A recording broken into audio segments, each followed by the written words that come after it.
Goeiemôre, Dr. Matt wat praat. Ek gesels met iemand en hierdie persoon sê vir my, ek is besig om bang te raak. Ek sê bang? Ek sê, hy sê vir my, ja, bang. Ek sê, maar hoekom sal dit nou wees dat jy nou bang raak? Hy sê, ek kyk die naweek weer oor die TV en ek sien Israel wat besig is om Libanon aan te val. En hulle is besig so goed soos 'n derde wêreldoorlog. En hierdie ouens is besig om te skiet en missiele te stuur.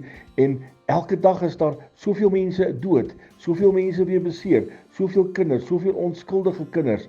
En dan kyk ek en ek kyk na Oekraïne en Rusland. Hulle het nog nie opgehou nie. Dit gaan nou al vir amper 2 jaar wat hulle aan mekaar is en mekaar in flarde skiet. En dit hou net nie op nie.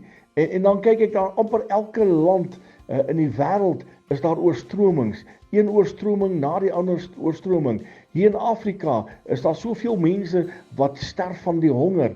As ek kyk net na ons buurland Namibië, hoeveel vee is besig om te vrek, omdat daar nie water is nie, omdat daar nie reën is nie.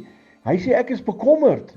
Ek wil vir u sê, die woord van God sê, kyk rondom jou heen, as hierdie goeters begin gebeur, hef jou oë op, dan moet jy weet, die koning is aan die kom, moet jy weet, dit is die einde van die wêreld, dan moet jy weet, Jesus kom om sy bruid te kom haal. U wat in Christus leef, moenie bang wees nie, moenie bekommerd wees nie, maar ek kan vir u sê, hef eerder jou oog op en kyk, die basuin gaan blaas, die blou hemel gaan skeur, en die koning van konings gaan kom om sy bruid te kom haal. Los die vrees, los die bekommernis, want dit gaan 'n wonderlike tyd wees as die bruid van Jesus huis toe gaan. Herlewensgroete.